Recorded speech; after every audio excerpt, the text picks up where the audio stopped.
I এতিম আর আব্বা নেই আর আম্মা আছে এতে আপন বলতে কেই নেই। ফটিয়ার বাসিন্দা রাসেল আহমেদ একসময় আছিল স্বনামধন্য একজন ব্যবসায়ী। মুখত আছিল হাসি, সংসারত আছিল সচ্ছলতা। কিন্তু ভাগ্যর কি নির্মম পরিহাস, প্রায় 8 বছর আগে তিনি আক্রান্ত হয় মারাত্মক রোগ হেমোলাইটিক এনিমিয়াত। চিকিৎসার খরচ যোগাইতে যাইরে নিশ্চয় পরে এই মানুষরা পরিবারের ভরণ পোষণ চালাইতে যাইরে হষ্ট হয়ে যার গই এটা নিজের চিকিৎসার খরচ বহন করা তার পক্ষে অসম্ভব হইতিয়াইয়ে। আর নাম রাসেল আহমেদ, বাড়ি ফটিয়ে। আমি আজ 8 বছর ধরে হেমোলাইটিক এনিমিয়া রোগে আক্রান্ত। আনতে প্রত্যেক মাসে 2 ব্যাগ ব্লাড, 1 ব্যাগ প্লাজমা দম পরে আর ওষুধ খরচ বাবদ মানে বেশি দিয়া খরচ করেন পরে।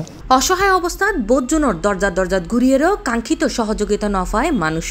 ঠিক এই সময় মানবিকতার হাত বাড়ায় দেয় শাহিনশাহ হজরত সৈয়দ জিয়াউল হক মাইজভান্ডারি ট্রাস্ট। আপন মানুষ হনকেতুন এভাবে সাহায্য সহযোগিতা না পাই এই শাহিনশাহ জিয়াউল হক মাইজভান্ডারি ট্রাস্টের মাধ্যমে আই সাহায্য পাই। ফাইয়েরা আই খুব খুশি। সেপ্টেম্বরের 1 তারিখ সোমবার ট্রাস্টের নিজস্ব মিলনায়তনত অনুষ্ঠিত হয় 40 জন ব্যক্তি ও প্রতিষ্ঠানরে চেক প্রদান অনুষ্ঠান। এই আয়োজনে সভাপতিত্ব করে SZHM ট্রাস্টের সচিব অধ্যাপক AYMD জাফর। অনুষ্ঠানত প্রধান অতিথি হিসেবে উপস্থিত আছিল চট্টগ্রাম বিভাগীয় কমিশনার ডক্টর মোহাম্মদ জিয়াউদ্দিন। এছাড়া অতিথি হিসেবে উপস্থিত আছিল চট্টগ্রাম সরকারি মহিলা কলেজের উপাধ্যক্ষ প্রফেসর আব্দুল্লাহ আল মামুন চৌধুরী, পটিয়া খলিলুর রহমান মহিলা ডিগ্রি কলেজের অধ্যক্ষ মোহাম্মদ আবু তৈয়ব এবং কর্ণফুলী আব্দুল জলিল চৌধুরী কলেজের অধ্যক্ষ মোহাম্মদ জসিমউদ্দিন।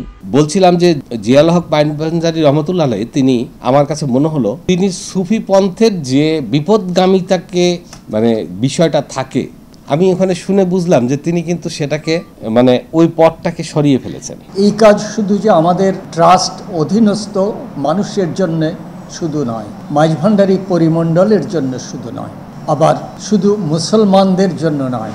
আমরা মানুষকে মানুষ হিসেবে চিহ্নিত করি, মানুষকে মানুষ হিসেবে গ্রহণ করি। ইসলাম কিন্তু মানুষকে মানুষ হিসেবে গ্রহণ করেছে। এখানে যে এত বিশাল কর্মকাণ্ড হয়, আমরা নিচে যারা দীর্ঘদিন আমি এই এলাকায় প্রায় 15 বছর থেকেছি, কিন্তু এই উপরে এত সুন্দর কর্মকাণ্ড, এত ভালো কাজ হচ্ছে এটা আমরা নিচে থেকে কখনো অনুধাবন করতে পারিনি। অর্থাৎ আপনারা এত প্রচার বিমুখ যে নিজেকে আপনারা দান করে যাচ্ছেন, দিয়ে যাচ্ছেন, কিন্তু প্রচারটা আপনারা করছেন না। এই অনুষ্ঠানত মাঝে 3 মসজিদ নির্মাণত সহায়তা প্রদান, 16 শিক্ষা প্রতিষ্ঠানের শিক্ষক সম্মানী, ক্যান্সার, ব্রেন টিউমার, চকুর অপারেশন ও অন্যান্য জটিল রোগে আক্রান্ত 18 জনের চিকিৎসা সহায়তা, 1 জনের বিদেশ যাত্রার সহায়তা এবং 2 জনের মাইফার বিবাহত মাঝে সহায়তা সহ মোট 40 জন ব্যক্তি ও প্রতিষ্ঠানের প্রদান করা হয় প্রায় 34 লাখ টাকার সহযোগিতা।